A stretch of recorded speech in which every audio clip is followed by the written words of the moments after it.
Hello दोस्तों, स्वागत है नीट 2021 क्रैश कोर्स। और इलेक्ट्रोस्टैटिक का हमारा टॉपिक ऑलरेडी चला हुआ है। तो प्रीवियस में मैंने आपको 8 और 9 क्वेश्चन हमने डिस्कस किए थे।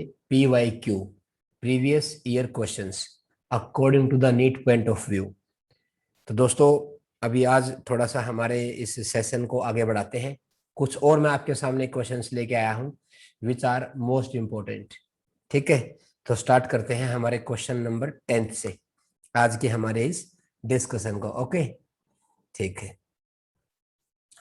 तो क्वेश्चन नंबर 10 क्या कहता है? यूनिफॉर्म इलेक्ट्रिक फील्ड हमें गिवन है, यानी कि प्लेन में है इलेक्ट्रिक फील्ड, एक्स एक्सिस और वाई एक्सिस में, where E naught is constant, okay, exist in a region of space at 0,0 and the electric potential V is 0।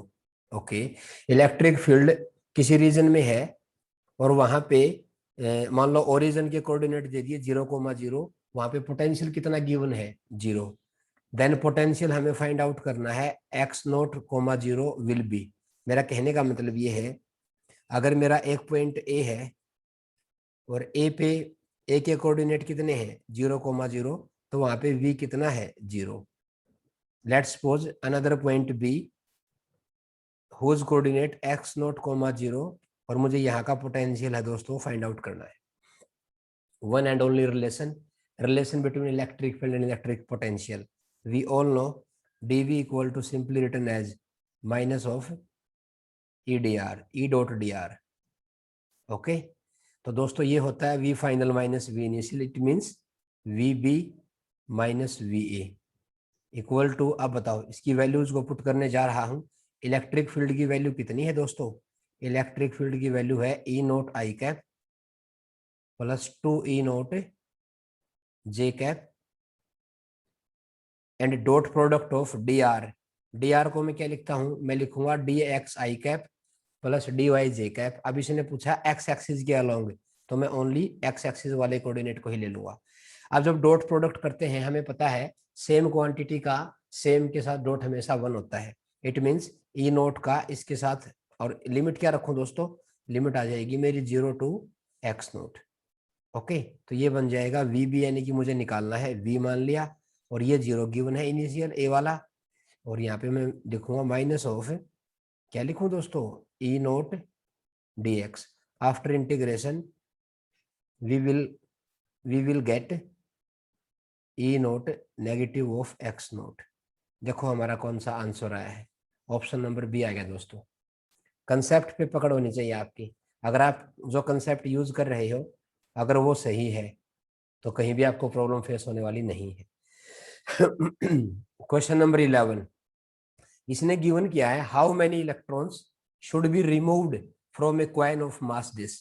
कोई मान लो हमारे पास कोई कॉइन है, मास 1.6 ग्राम गिवन है, उसमें से कितने इलेक्ट्रॉन निकालूं यानी कि वो चार्ज हो जाएगा?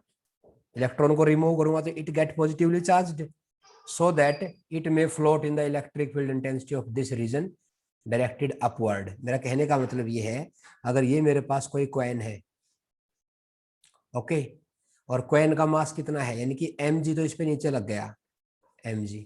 अब मैं इसमें से इलेक्ट्रॉन को रिमूव कर रहा हूं तो it get positively charged. Positive charge होगा और इलेक्ट्रिक फील्ड इसने ऊपर बोल दिया, तो बताओ इलेक्ट्रिक फील्ड में अगर मैं पॉजिटिव चार्ज को रखूंगा तो वो F equal to q E force feel करेगा, क्यू ई। अब क्या लिखूंगा? फॉर द स्टेबिलिटी, ये कब ये कॉइन इलेक्ट्रिक फील्ड में अपने आप को होल्ड कर पाएगा? इट मीन्स जो ये फोर्स लग रही है ना इसके ऊपर, इलेक्ट्रिक फोर्स, यानी कि क्यू ई मैग्नीट्यूड वाइज किसको बैलेंस कर देगी? mg को बैलेंस कर देगी दोस्तों। तो यानी कि क्यू ई, इसने पूछा है नंबर ऑफ इलेक्ट्रॉन, तो यहाँ पे मैं क्वांटाइजेशन ऑफ चार्ज यूज करने वाला हूं। And we all know Q equal to N E, there is a transfer of charge in form of packets, you all know, yes. तो N into E equal to दोस्तों M G, और मुझे निकालने हैं number of packets, तो N की value finally किसके equal आ जाएगी? M G by E. तो बताओ mg की वैल्यू पुट कर देता हूं। आपको पता है इलेक्ट्रॉन का मास कितना है? 9.1 into 10 power minus 31 kg। Gravity की वैल्यू में कितनी ले लूंगा यहाँ पे?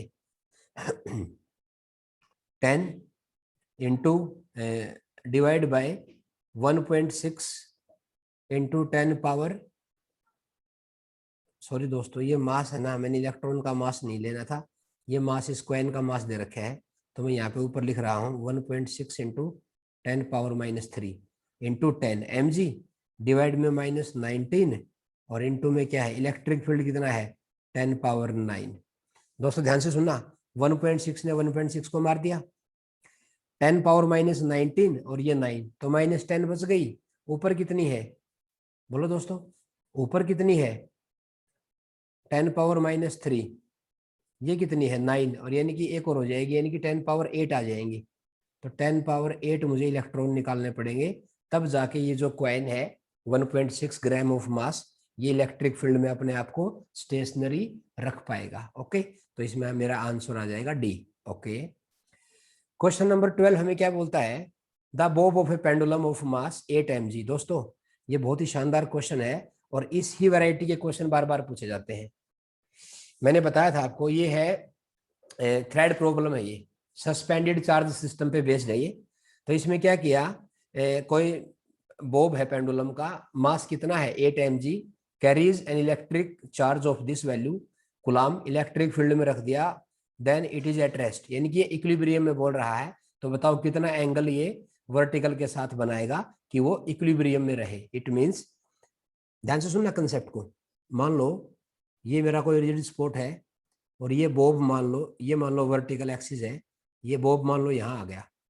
अब आपको पता है नीचे कौन है, नीचे तो आपको पता है weight always acting vertical downward, तो इसका मतलब इधर क्या लगेगा बोलो। अब मान लो इसने एंगल थीटा बना दिया विद वर्टिकल, तो क्या करूं दोस्तों, इधर क्या लगे इसके ऊपर, अगर ये पॉजिटिवली चार्ज है तो इस पे लग गया इधर F = QE। अब कौन किसको बैलेंस करेगा जल्दी बताओ मुझे। तो दोस्तों ये जो टेंशन है, ये टेंशन इन दोनों को बैलेंस करेगी।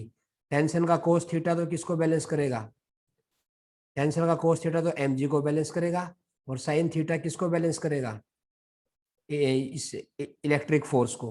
तो इसका मतलब मैं इन दोनों को जब डिवाइड करूंगा v, हमें पता है एक कॉमन रिलेशन आता है स्लोप का, टेन थीटा किसके इक्वल होता है, वो होता है F/mg, और F यहाँ पे किसके इक्वल है, F यहाँ पे QE/mg आ जाएगा। सिंपली सोल्व करना है और एंगल का हमें पता लगाना है। तो टेन थीटा किसके इक्वल आ गया, Q की वैल्यू पुट करते हैं दोस्तों। चार्ज कितना है मेरे पास 39.2 इंटू 10 पावर -10 कूलम। ओके, ई की वैल्यू कितनी है 20 इंटू 10 पावर 3 वोल्ट पर मीटर, वेरी गुड। उसके बाद एम यहाँ पे कौन है 8 मिलीग्राम है, तो 8 इंटू 10 पावर कितना आ जाएगा 6 kg में आ जाएगा ये। एंड फाइनली जी की वैल्यू मैं कितनी ले लूंगा यहाँ पे 9.8 लेना पड़ेगा मेरे को। तो एक बार 10 पावर को बैलेंस करते हैं दोस्तों, और बताओ कितना बनेगा ये। देखो ध्यान से सुना मेरी बात को, ये कितनी है 10 पावर 6 और ये कितनी है 10 पावर 7, बोलो दोस्तों। और ये डेसिमल ने डेसिमल को दिया काट, तो यहाँ पे किसके इक्वल आ जाएगा, ध्यान से सुना एक बार, ये आ जाएगा 392 इंटू 2, चलो इसको डेसिमल में ही रखो आप, और यहाँ पे कितना लिखूं मैं, ये आ जाएगा, इसको नियरली इक्वल टू 10 मान लो यार, एक अप्रोक्सीमेशन तो लेकर चलोगे ना। तो ये 10 इंटू यानी कि ये नीचे 80 मान लिया मैंने, नियरली इक्वल टू 80, और इंटू में देखो 10 पावर कितनी थी ऊपर -10 थी, ठीक है, +3 थी, और ये 20 है दोस्तों, और ऊपर जाके 6 हो जाएगा ये। अब ध्यान से सुना, ये 6 और 3 9, और एक प्लस ये रहा 10, और ये 10 से 10 कट जाएंगी पूरी की पूरी। अब 39 टू जा ऑलमोस्ट 4 कितना आ जाएगा ये, इसको नियरली इक्वल टू 40 मान लो, 40 टू जा 80, और 80/80 क्या आ जाएगा दोस्तों, 80/80 = 1, और we all know tan theta = 1 when theta = कितना होगा दोस्तों 45 डिग्री। यानी कि ये जो चार्ज, ये जो बॉब है, ये इक्विलिब्रियम में कब आएगा, जब ये वर्टिकल के साथ कितना एंगल बनाएगा 45 degree. Okay, question number 13, electric dipole को प्लेस कर दिया at a origin and directed along the x axis. Okay, at a point P, कोई पॉइंट पी ले लिया far away from the dipole, ठीक है, electric field is parallel to the y axis. OP make an angle theta with the x axis, यानी कि dipole के साथ कितना एंगल बनाता है थीटा। एक छोटा सा कंसेप्ट मैं इसमें आपको बताना चाहता हूँ। Electric field intensity at any point of electric dipole, यानी कि अगर आपको ध्यान हो तो एक टॉपिक आता है, मान लो ये मेरा स्मॉल इलेक्ट्रिक डाइपोल है, डाइपोल मोमेंट ये है, और एक एनी पॉइंट ले लिया मैंने पी पॉइंट, जो कितने एंगल पे ले लिया मैंने, थीटा एंगल बना लिया आर वेक्टर दूरी पे। तो इस पी पॉइंट के दो कंपोनेंट आएंगे दोस्तों, मतलब इस पी पॉइंट पे इलेक्ट्रिक फील्ड ये तो होता है ई एक्स, और इसके परपेंडिकुलर में यानी कि इक्वेटोरियल के लिए होता है ई वाई। और जब इन दोनों का आप नेट निकालते हैं ना parallelogram law of vector addition से, तो इन दोनों का नेट कुछ ऐसे जाता है, इसको ई नेट बोलते हैं।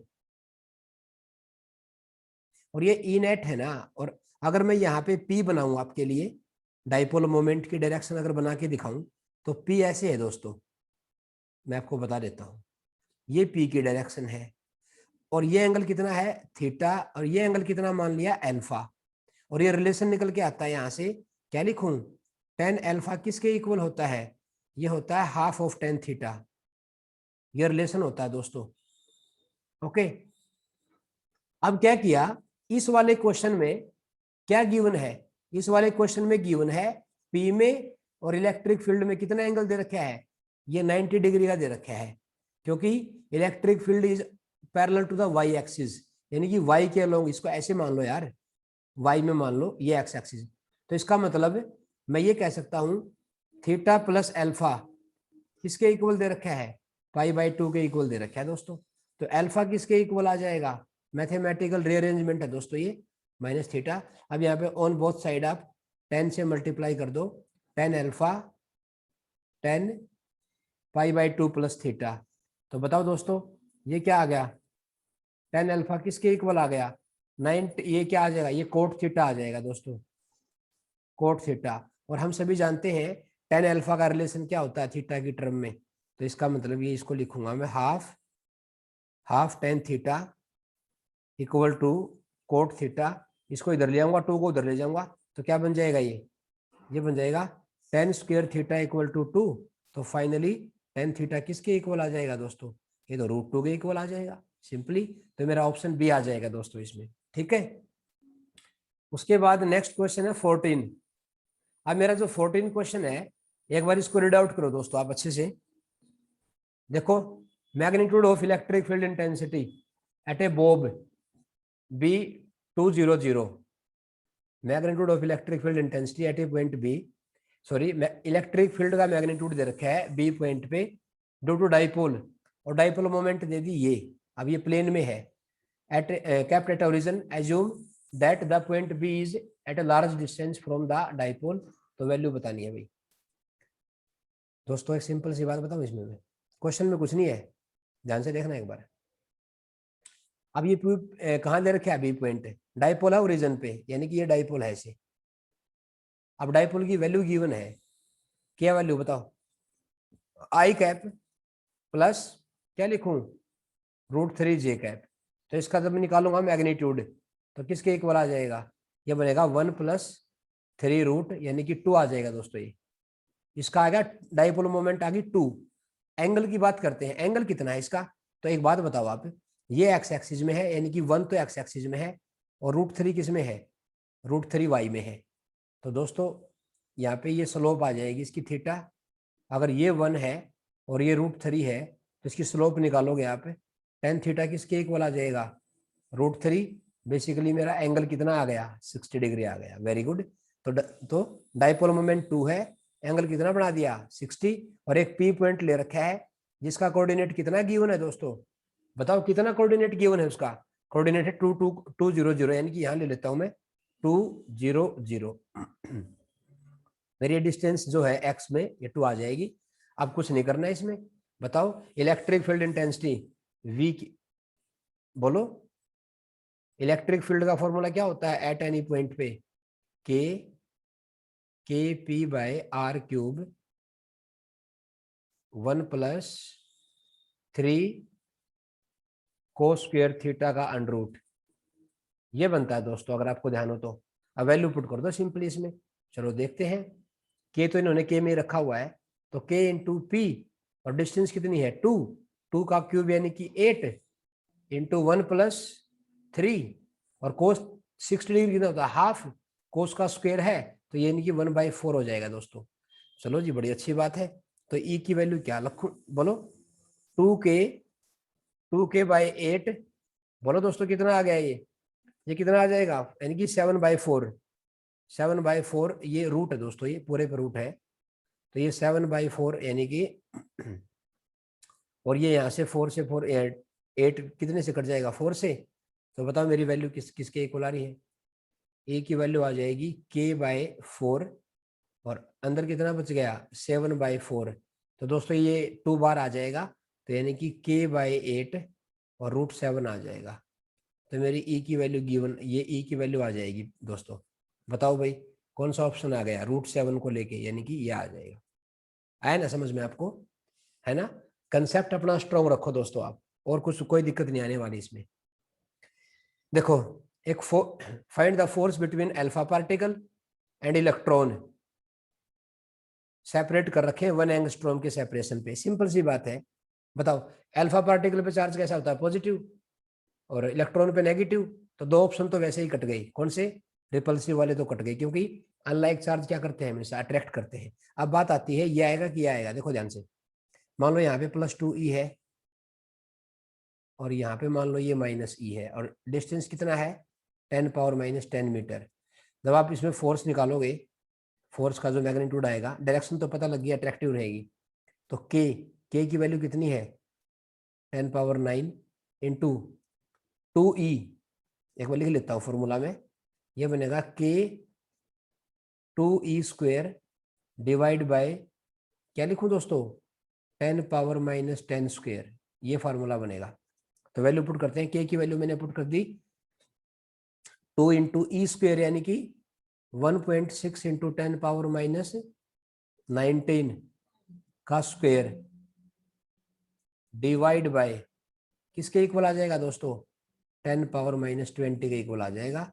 And simply we will calculate, बताओ दोस्तों एक बार 9 इंटू 2 इंटू 1.6 इंटू 1.6 इंटू, अब 10 की पावर को मैनेज करने वाला हूं मैं, 10⁻9, बोलो दोस्तों -38 और +20, और तो नहीं कुछ बचा इसमें। तो देखो ध्यान से एक बार 10 की पावर को देखते हैं देखते हैं 10 की पावर। अब ये कितना है, ये कितना है 20 और ये कितना 29, तो अगर ये 29 है, वैसे इसको 38 कितना आ गया, कितना आ गया दोस्तों ये,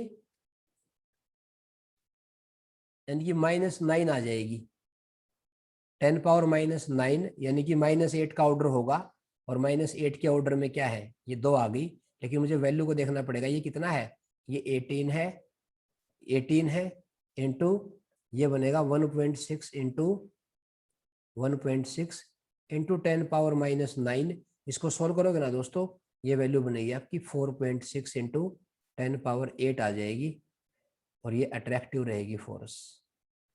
ठीक है दोस्तों, चलो क्वेश्चन नंबर 16, ये बहुत ही आसान क्वेश्चन है, एक ही लाइन का क्वेश्चन है।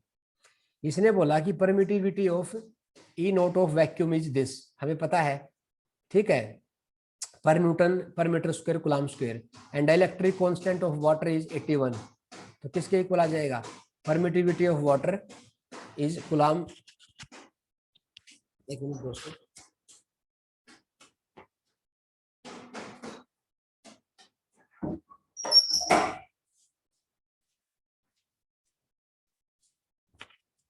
there is a little bit of disturbance, so that's why sorry for the interruption। एक बात बताओ यार, रिलेटिव इलेक्ट्रिकल परमिटिविटी या डाइलेक्ट्रिक कांस्टेंट किसके इक्वल होता है, electrical permittivity of medium to the free space. Okay, अब डाइलेक्ट्रिक कांस्टेंट ऑफ वाटर कितना है, यानी कि के की वैल्यू कितनी कर दी गिवन 81 इक्वल टू, ठीक है, और परमिटिविटी ऑफ वाटर यानी कि मीडियम पूछी है, A of medium by E naught, और ई नोट की वैल्यू हमें इसमें को पता है 8 इंटू 8 5 10⁻12, तो यानी कि ई ऑफ एम किसके इक्वल आ जाएगा, ये तो 81 इंटू 8.85 इंटू 10⁻⁻12, ये आंसर आ जाएगा। सिंपल यार, यानी कि मेरा ऑप्शन ए ही आ जाएगा ये तो। क्वेश्चन नंबर 17, यस ये भी एक अच्छा क्वेश्चन है दोस्तों। Principle of superposition, okay. ABC is a right angle triangle, yes. AB 3 centimetre, BC 4, और इन पे चार्जेस रखे हुए हैं, ESU में है, CGS सिस्टम में है, ABC respectively. The magnitude of the force experienced by the charge at B वाले पे निकालिए दोस्तों। तो ये ट्रायंगल की फॉर्मेशन कर लेता हूँ पहले मैं, ऐसे मान लो मैंने एक ट्रायंगल बना लिया ऐसे, राइट एंगल ट्रायंगल। अब ध्यान से सुना, ए इसको मान लिया ए, इसको मान लिया बी, इसको मान लिया सी। अब बताओ ए पे चार्ज कितना है? ए पे चार्ज है +15, ठीक है ना। और ये क्या है? ESU दोस्तों, इलेक्ट्रोस्टैटिक यूनिट। बी पे कितना है? 12। सी पे कितना है? -12। तो दोस्तों बी पे निकालना मुझे नेट फोर्स, तो यहाँ पे मैं वेक्टरली निकाल लूंगा। बताओ क्या होने वाला है? बताओ इस प्लस वाले की वजह से इस पे मान लो फोर्स कितना लग गया यहाँ पे, इसको मैंने F1 नाम दे दिया। और सी वाला ये क्या है? नेगेटिव चार्ज, ये तो इसको अट्रैक्ट करेगा इधर। इस फोर्स को मैंने क्या नाम दे दिया? F2। तो इनका नेट कहीं ना कहीं ऐसे होने वाला है, यानी कि ये नेट फोर्स जाएगा दोस्तों। अब ये मुझे F नेट ही निकालना है, किसके इक्वल आएगा। F1 को सोल्व कर लेते हैं पहले। बताओ F1 किसके इक्वल आ गया? K Q1 Q2, यानी कि 15 × 12 डिवाइड बाय, अच्छा इनके बीच में AB कितना है? AB 3 सेंटीमीटर है, BC कितना है? 4 सेंटीमीटर है, तो ये तो 5 आ जाएगा ना दोस्तों, ठीक है। अब ये कितना आ जाएगा? ये 3 कितना बनेगा दोस्तों? ESU में निकालना है तो 3 3 जा 9 आ जाएगा ये। इसको कट करो बेटा, क्या लिखूं? 3, यहाँ पे क्या लिखूं? 5 3 4, यानी कि 20 डायन। CGS सिस्टम में पूछा है ना इसने, यस। एंड सिमिलरली F2 किसके इक्वल आ जाएगा? K × 12 × 12 डिवाइड बाय कितना आ जाएगा दोस्तों? सेपरेशन कितना है? 4 सेंटीमीटर, तो ये 16 आ जाएगा। तो ये 4 पे कितना आ जाएगा? 4 3 4 3, यानी कि 3 3 जा 9। अरे बोलो दोस्तों, 9 डायन आ जाएगा। तो नेट फोर्स क्या लिखूं इन दोनों का? F नेट क्या लिखूं मैं लिखने वाला हूं ऐसे, क्या लिखूं? 20 dyne square plus 9 dyne square, यानी कि 481 रूट, और ये किसके इक्वल होता है? नियरली इक्वल टू 22 आ जाएगा। कर लोगे ना दोस्तों? यस। मास ऑफ इलेक्ट्रॉन हमें पता है, चार्ज ऑफ इलेक्ट्रॉन बिल्कुल पता है, ग्रेविटी की वैल्यू ये है, intensity of electric field require the balance of weight. आपने अगर बात खास नोट की हो ना, देखो इस वाले पे कितने क्वेश्चन आ लिए, कितनी वैरायटी आ चुकी है बताओ। देखो दोस्तों बताओ, ये आ जाएगा। तो बताओ दोस्तों क्या लिखो यहाँ पे? Intensity of electric field require, E निकालना है प्यारे बच्चों। तो ई की वैल्यू किसके इक्वल आ जाएगी? mg/q। mg यानी कि इलेक्ट्रॉन की बात कर रहे हैं, तो 9.1 × 10⁻⁻31। ओके, जी की वैल्यू कितनी है? 9.8 इन्होंने बोला है तो वही लेनी पड़ेगी। mg/q, q कितना है? 1.6 × 10⁻⁻19। तो दोस्तों इसको कट करोगे आप, 10 की पावर को बैलेंस करते हैं पहले, कितनी बचेंगी बताओ? एक मिनट रुको, कुछ इसमें टर्म मिस तो नहीं कर दी मैंने? केजी में है, ये कुलाम में है, ये मीटर पर सेकंड में है। तो बताओ दोस्तों किसके इक्वल वैल्यू आने वाली है? बताओ 10 पावर कितनी बच गई? ये 19 है, तो ये 31 है, तो कितना बच जाएगा? 9 तो 11, यानी कि 12 -12, और ये कट जाएगा, और एक यहाँ से मैनेज हो जाएगा, यानी कि -11। तो इसका मतलब तो दोस्तों 91 इंटू 9.1 इंटू 98/16, 16 इंटू 10 पावर कितना आ जाएगा? कितना आ गया दोस्तों? यह आ जाएगा -12। इसको सोल्व करोगे ना आप, तो आपके पास ऑर्डर आने वाला है 5.6 इंटू 10⁻11 न्यूटन पर कूलम, या वोल्ट पर मीटर भी बोल सकते हो आप इसको, वोल्ट पर मीटर भी इसको आप बोल सकते हो, ठीक है। तो मेरा कौन सा ऑप्शन आ जाएगा इसमें? इसमें मेरा बी ऑप्शन आने वाला है, ठीक है ना। इसमें मेरा कौन सा था? सी। हाँ जी, ये भी एक अच्छा क्वेश्चन है दोस्तों। Charge of this value are placed each of the four corner of a square of side 8 centimetre. Potential निकालना है।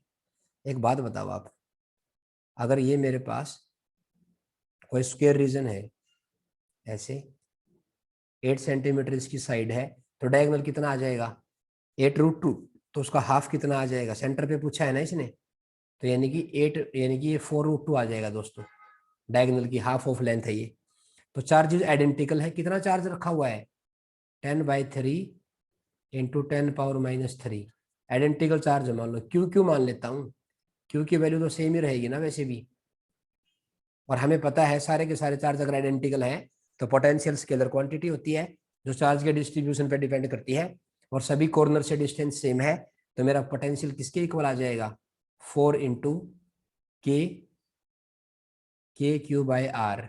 अब वैल्यू पुट कर दो दोस्तों, 4 इंटू के की वैल्यू कितनी है 9 इंटू 10⁻⁹ और Q की वैल्यू कितनी है 10/3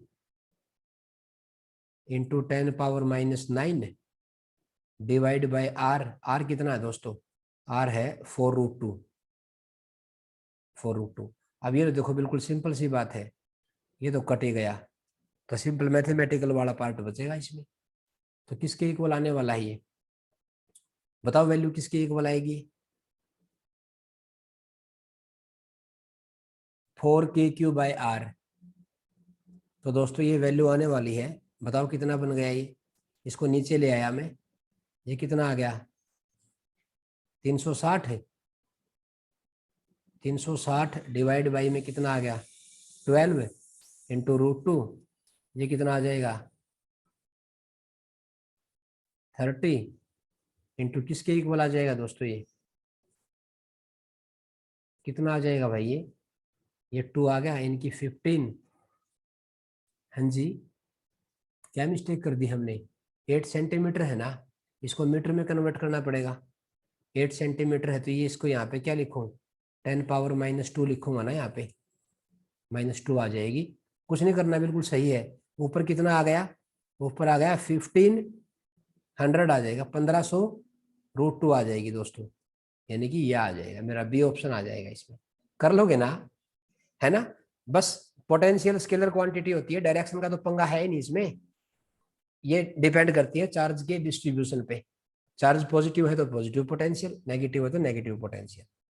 इलेक्ट्रिक फील्ड, अरे वाह, ये तो कंसेप्ट है छोटा सा। Electric field in an electric dipole is kept in the uniform electric field. दोस्तों अगर मैं किसी इलेक्ट्रिक डाइपोल को यूनिफॉर्म इलेक्ट्रिक फील्ड में रखूंगा ना, नेट फोर्स तो आप आंख बंद करके जीरो बोल देना, ऑलवेज भी जीरो, बट टॉर्क मे और मे नॉट भी जीरो। टॉर्क जीरो कब होगा, जब डाइपोल की एक्सिस इलेक्ट्रिक फील्ड के पैरेलल और एंटी पैरेलल होंगी, लेकिन जरूरी नहीं कि वो हमेशा उस पोजीशन में मिले, वो किसी भी एंगल पे भी हो सकता है, तो वहां पे टॉर्क हो जीरो हो ऐसा कोई जरूरी नहीं है। It means force F net always equal to zero but tau net not equal to zero. It means जो टॉर्क है उस यूनिफॉर्म इलेक्ट्रिक फील्ड में क्या करेगा, वो रोटेट करेगा। एक कपल यानी कि उसको टॉर्क फील होगा जिसकी वजह से वो रोटेट करेगा। ऑप्शन सी आ जाएगा दोस्तों। Potential difference between the centre and surface of sphere of radius R, uniform volume charge density. अरे वाह, एक बात बताओ, सॉलिड, आजकल मेरा इलेक्ट्रोस्टैटिक में यही टॉपिक चला हुआ है, सॉलिड नॉन कंडक्टिंग स्फीयर के लिए जो इलेक्ट्रिक पोटेंशियल होता है ना सेंटर पे, इलेक्ट्रिक पोटेंशियल एट सेंटर होता है 3/2 KQ/R, अगर R उसका रेडियस है तो, और सरफेस पे पोटेंशियल होता है KQ/R। इसका जब डिफरेंस निकालोगे ना आप, डिफरेंस निकालोगे ना, ज्यादा कौन है दोस्तों, ज्यादा यानी कि मैं डेल्टा V निकालूंगा, ठीक है ना। पोटेंशियल डिफरेंस ही तो फाइंड आउट करना है ना सेंटर और सरफेस के रिलेशन में, तो सेंटर पे ज्यादा होता है तो VC माइनस VS कर दूंगा मैं, तो मेरा डेल्टा V किसके इक्वल आ जाएगा, after calculation you will get KQ/2R। बस इसमें वैल्यू को पुट करना है, और इसने अब चार्ज की बात नहीं कर रखी, इसने डेंसिटी की टर्म में बात कर रखी है, और ये कोई गोला है, स्फीयर है, तो क्यों किसके इक्वल होता है ρ × V, तो ρ × 4/3 πr³ आ जाएगा। तो डेल्टा वी की वैल्यू क्या आने वाली है, के की वैल्यू भी पुट कर दूंगा दोस्तों मैं, तो rho into V, V means 4/3 pi R cube divide by 4 pi epsilon naught, और ये 2 नीचे था और एक नीचे आर था।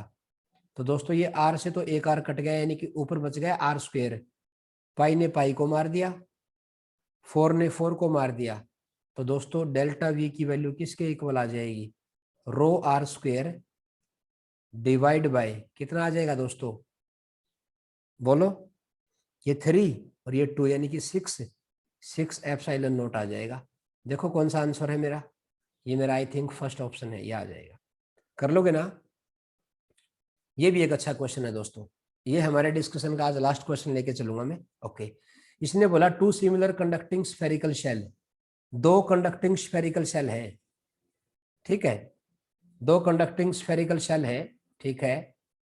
एक पे चार्ज है +40 माइक्रोकुलाम, एक पे है -20 माइक्रोकुलाम, ठीक है। इनको किसी डिस्टेंस पे रख दिया, मान लो r डिस्टेंस है।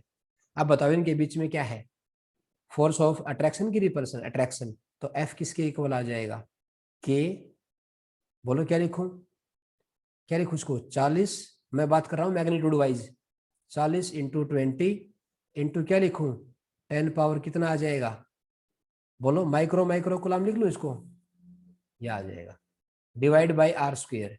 अच्छी बात है। अब इसने क्या किया, नाउ दे आर टच्ड, इनको टच कर दिया, ये चार्जिंग बाय कंडक्शन वाला खेल है दोस्तों, and kept the same distance.